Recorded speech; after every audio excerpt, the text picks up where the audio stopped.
Hello and welcome to my Mastering a Season 14 Teenage Mutant Ninja Turtles Night recap and review. My name is Mastering a Homie, content creator and the host of Mastering a Homie's recap and review podcast, where I talk about TV, music, celebrities, and so much more. If you're listening to this on Spotify and it's your first time tuning into my podcast, please download the episode, follow the podcast, and hit the notification bell so you don't miss anything when a new episode is dropping. Or if you're watching this on my YouTube channel, please go there to subscribe, hit the notification bell, and so you don't miss anything when anything's uploaded on the channel. And remember, you can always follow me on my social media platforms, which is my Instagram at MarSingerHomie and my YouTube channel, which is MarSingerHomie, which is all available visible in the thumbnail of this podcast if you're listening on Spotify.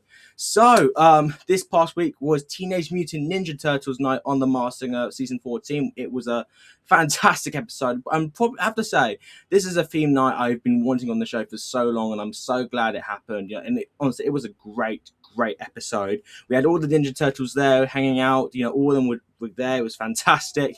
And we met the second wildcard of the season, which was 24 Karat Carrot. No, 14 Karat Carrot, that's his name. And it was a great episode overall. And we had someone withdraw from the competition, which, to be honest with you, was a bit shocking. But at the same time, I think had they not done it, I think they would have been likely going home regardless. So without any further ado, let's just get straight into this week's episode. Kicking off the night, we had Cat Witch, who we all know who is Kylie Cantrell, who is the American insider for the show this season, and she performed Teenage Dream by Katy Perry, a great song.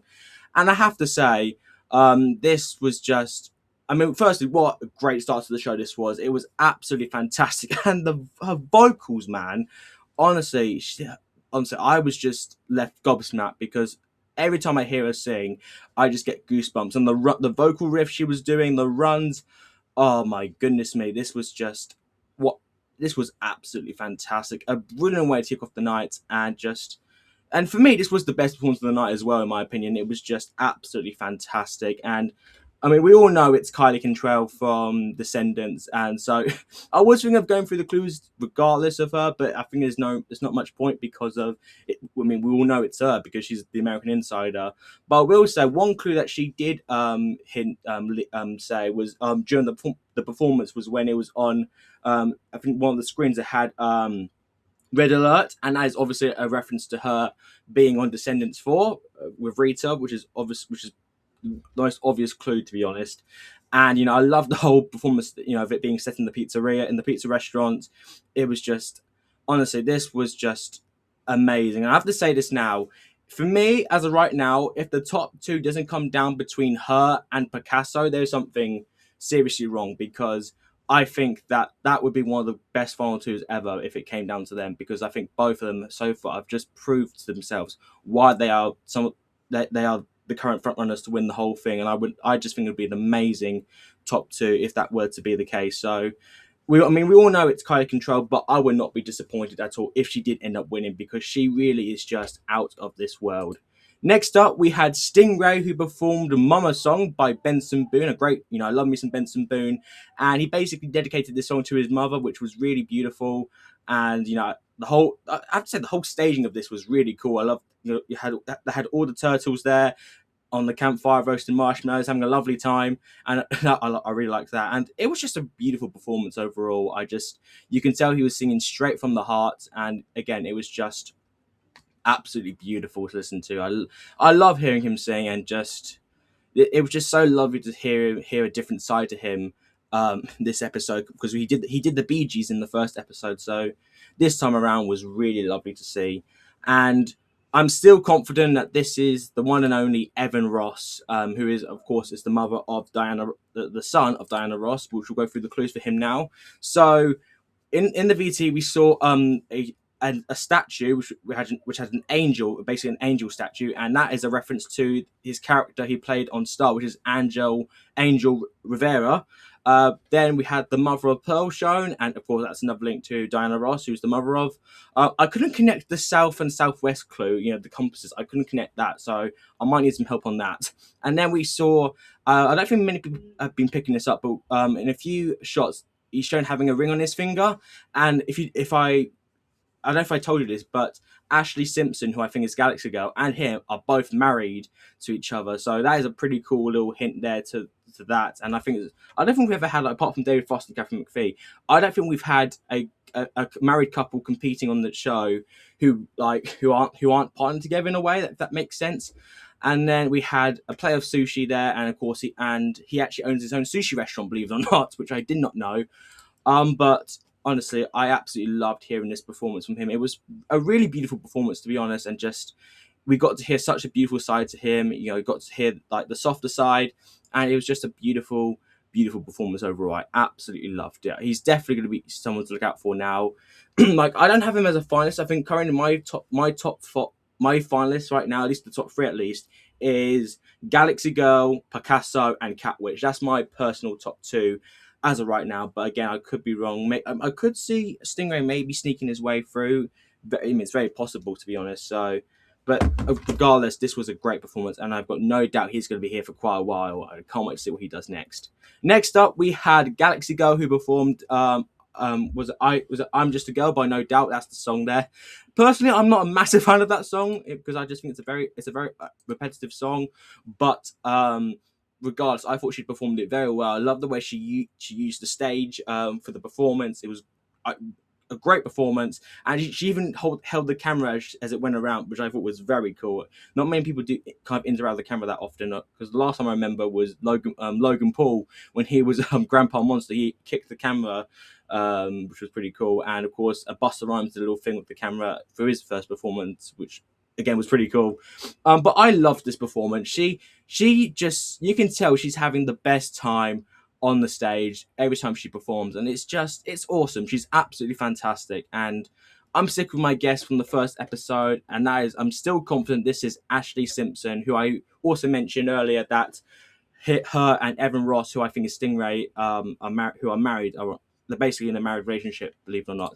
So we'll talk about her clues now. She mentioned that she spent her whole life in front of cameras, and that could be a reference to her being on many TV shows. I think she has her own show as well. I can't remember what it's called though. Then we saw New York Times, which made me think of New York. And from what I've seen, she has been covered on the New York Times quite a bit over the years. She then mentioned about changing her whole look the night before a huge career moment. Now, I think this could be a reference to SNL, because she changed her, I believe she changed her whole look and image around the time she got a break on SNL, which was back in 2004, I think. I could be wrong. Then we saw a surfboard, an orange surfboard, and that is a reference to the Teen Choice Awards, and she won Choice Fresh Free Female and Choice Song of the Summer for hit song Pieces of Me at the Teen Choice Awards in 2004. We then saw a bowl of oranges, and she's performed at the Orange Bowl. She performed at the Orange Bowl in 2005. Now, there was a clue which I don't think many people may have connected, but we saw 3 coat hangers, and that, of course, makes me think of fashion, clothing, and she has been involved in the fashion industry over the years. Again, I could be wrong on that. But when I saw I was thinking, does she have connections like 3 coat hangers, but I couldn't connect anything. And we then saw some jingle bells and some bells were jingling, and she has released Christmas music over the years. So I'm still very confident this is Ashley Simpson, who is the sister of Jessica Simpson. And yeah, I'm very confident that honestly, she is just someone I've been enjoying her every single time so far this season. She's just fantastic, and I just think, yeah, I agree. My top 3 so far is definitely her, Catwitch, and Picasso at this rate. I think if that's not the final 3, there is something criminal going on, because they're all 3 of them. I mean, I could see Crane or maybe Eggplant sneaking their way through. Maybe Stingray as the 4th spot for the top 3, the top 4 maybe. But for me, I mean, this was a great performance regardless, and I absolutely loved it. And now we go on to the person who actually dropped out of the competition this episode, and that was Queen Corgi, who performed Unstoppable by Sia. I have to say, I've noticed we've had quite a few redone songs, like repeated songs on the season, which is very interesting, because I don't think we've had many of that over the. I mean, I remember episode 2 we had like all the performances were repeated songs, believe it or not. But I have to say, even though she did drop out this episode, I thought she really stepped up her game from the first performance. I enjoyed the Barbra Streisand performance, but she really kind of stepped out her comfort zone on this performance. But unfortunately, she did announce that just before the results were going to be in, that she would be going home, and well, not going home. She would be dropping out of the competition.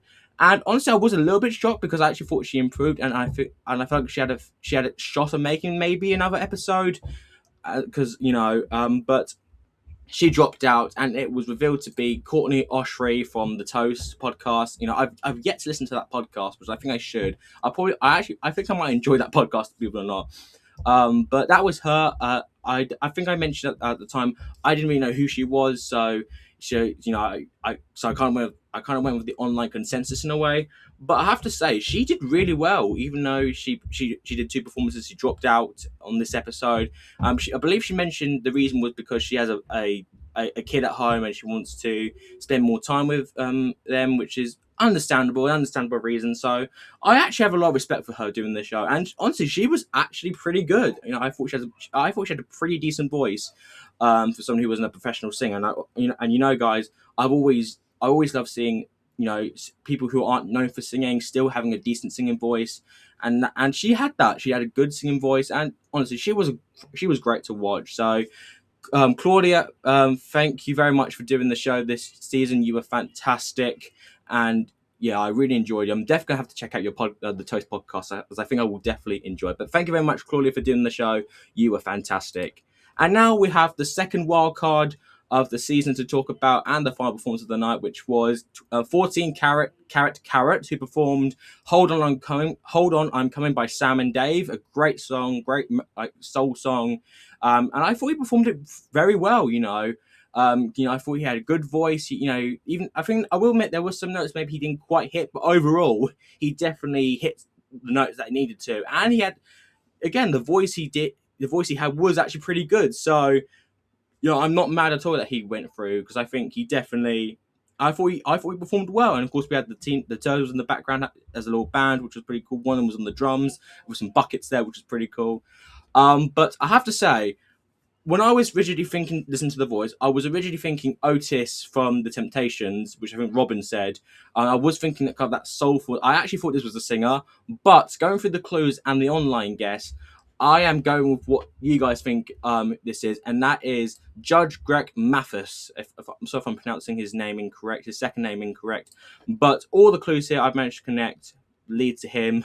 So in the VT, he was seen pressing a walk button at a traffic stop, and he has a start on the Hollywood Walk of Fame. We then saw Motown Landscaping written on the van, and he was born in Detroit. He then talked about being arrested, being in handcuffs, and he did go to jail when he was age 17.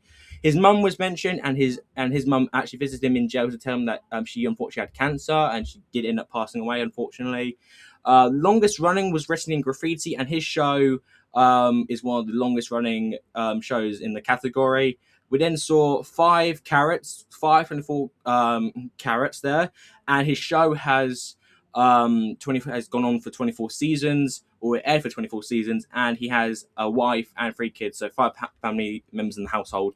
And then we had all the connections to I think one of the men in black had a bat, which when they hit it on the jail bar, it sounded like a gavel, and of course that's what the judges uses when they're in court. And the police outfit, again, another court reference. So all those connections here lead to this being Greg Mathis, and I have to say he has a pretty decent singing voice. I've never heard him sing before, but I have to say he has a pretty good singing voice. So I'm definitely impressed with his vocal talent. So good on you, Greg.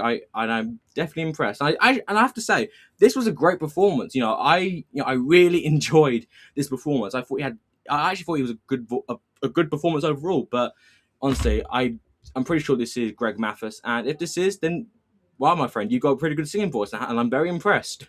So there you have it. That is my review for Teenage Mutant Ninja Turtles Night on the Masked Singer Season 14.